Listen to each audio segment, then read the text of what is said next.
Young Krzysztof Bielecki, former Polish Prime Minister, former Chief Economic Advisor to Prime Minister Tusk, now in Sopot as a Chairman of the European Financial Congress Board. Welcome to the program and thanks for joining us here at TVP World, Prime Minister. Very good morning. You're meeting here every year with, in a company of renowned specialist professionals, politicians, leaders, bankers all across the sector. Europe is in the very heart of your activities. So let's start with Europe. We just have seen the results of the European election. And when you've seen it, are you worried or are you happy? No, everybody should be happy. The turnout was not that bad in Europe. In Poland it was a little bit too low.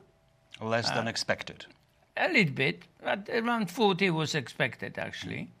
The outcome is also quite positive because the EPP party will definitely rule in the European Parliament for the next 5 years. I think the margin is much above the required majority, because majority is 361, and the coalition so they can actually should have that's quite 400. positive. That's quite positive here. But aren't you worried about the growth of populist and radical forces that are making their way to the parliament in greater power this time? Yeah, but that's good because democracy is about the controversy and debate, and some of the views of more radical parties are also tempered within a certain spell of time. And the best example are... Because many of them are now saying we want to see European Union disintegrate or fall apart. Not really. If you look at the transformation of Madame Meloni, even before the premiership, she already recognized that euro is not that stupid idea, and the euro actually is beneficial for Italy. So it's an upside, not downside. Quite frankly, it's an interesting evolution of Meloni. As a matter of fact, she used to be a very pro-Russian party. Now she's actually supporting Ukraine. Yes, visitors from Russia, admirers of Russia. Now she turned to be staunch supporter of independent Ukraine. So you're happy about what's happening in the European Parliament. Okay, what kind of Europe now is going to emerge from if we were to judge it by the European That's a more difficult question and situation, because as regards democracy, I think it's a big victory for democracy. It's a good victory for the centrist parties in Europe. They could have a majority of 400. So all discussion that without the far right, nobody could be able to establish a majority, and they have to beg them, for support, like it was actually 5 years ago when there were some quiet supporters from PiS also voting for Ursula von der Leyen. This time, there is no need for that.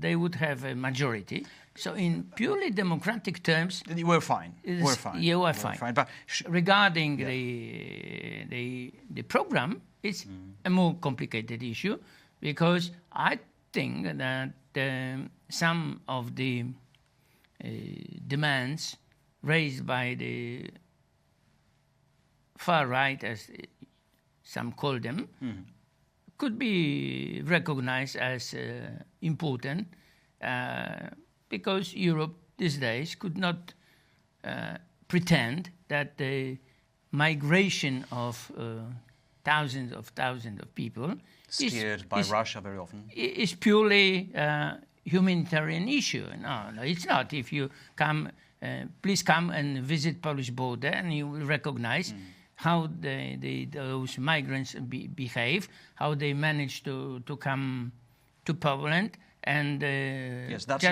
recall, that's a big, of course, that's a big issue on all grounds. Yes, but to recall Prime Minister Tusk, they got the Russian visa, first to enter, then try to enter EU and bring some disaster. So we cannot pretend that it's a purely humanitarian issue. Of course not. Okay, so that's about the European parliamentary elections. But what about the consequences of these elections in respective countries? Let's have a look at France. That's a major political turmoil there with President Macron calling up elections. If you look at but that was clever.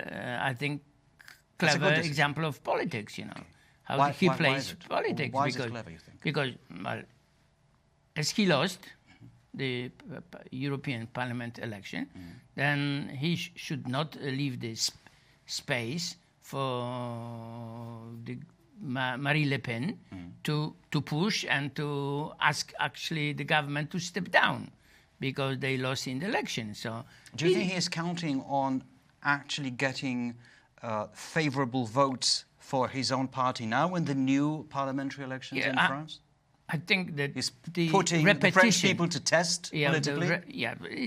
It's kind of a tough test, but as far as I know, the political system, which is set up for the European election, will not be repeated in the ordinary general election. Do you remember when David Cameron put the British people to test? Yes.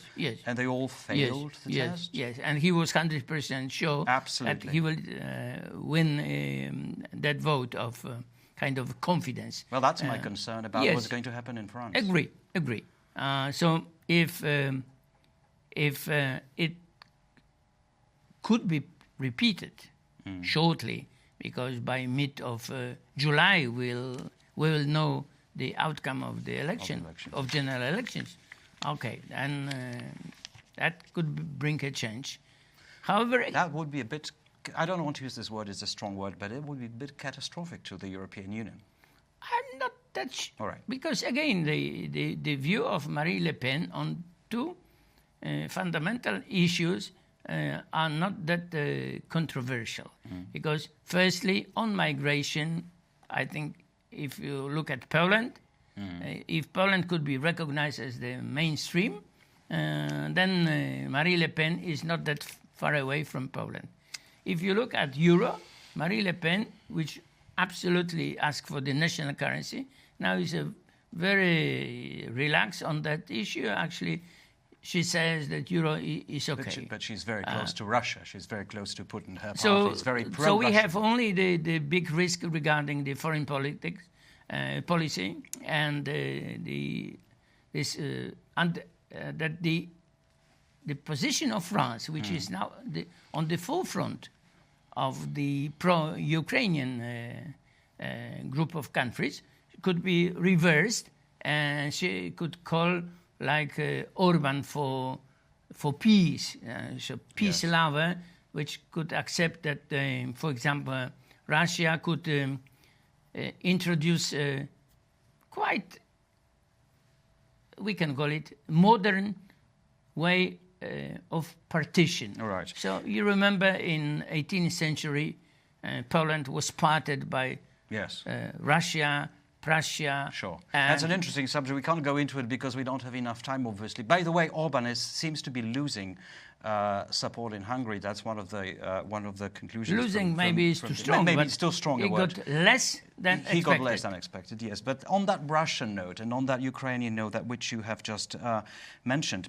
Poland actually, under your government, many years ago, recognized Ukraine as a first country in the world. Then came Canada, then came, by the way, Russia and the United States soon after. When you look at what's happening in Ukraine now and how the European Parliament is just about to change in terms of narrative and the forces that are coming into the Parliament, how do you think the Ukrainian issue will change as seen from Europe? I hope not, because this is, I think, very European. That it's like a big tanker. If you are the captain of big tanker and you make the decision instead of going forward, to go reverse, then it takes, kilometers to really turn the big ship. So, and Europe is the same. When the tanker is really moving in one direction, it is very difficult to turn it but there are so many voices. There are so many voices that are going to that has made it to the parliament saying, we shouldn't help Ukraine any longer. We should go for diplomatic solution of that conflict. We don't want any war any longer, and so on and so forth. That doesn't sound like a tangible help for Ukrainians on the front. Well, I'm not that pessimistic, because I think that when so many countries committed to the case, including French and Italians, that would be impossible almost to turn around and say, oh, no. Actually, let's leave Ukraine in hands of Russians. They know the best how to deal, and we need peace, and we need Russian oil and gas. Now, that story about Russian oil and gas and that big cooperation between Russia, full of resources, and West, full of innovation and good engineers, this is now suspended for many years. Prime Minister, 3 decades ago, you were a minister responsible for Poland's relations with the European Economic Community, then the predecessor of the European Union. When you look back on those 30 years, 3 decades almost, the journey that we have made, do you think the best for Europe is behind us, or do you believe that it's still ahead of us?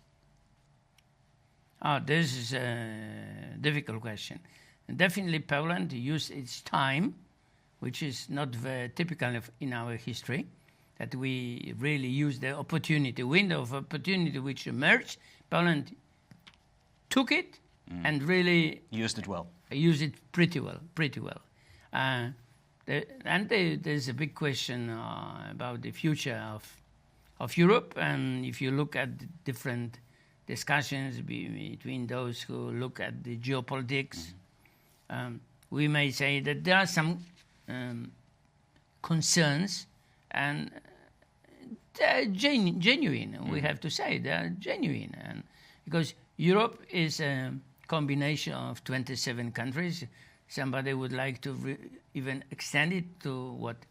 Will Ukraine join the European Union? Yes, and then maybe Ukraine. So you have 35 countries, and how to govern it? This is a challenge. This is a challenge. Okay, we've got a couple of minutes left. There's a book here coming out at this Congress with the title, "What Would We Change in Poland and Europe?" You've got a minute, Prime Minister, to tell me just one thing that you would like to change in Poland and in Europe.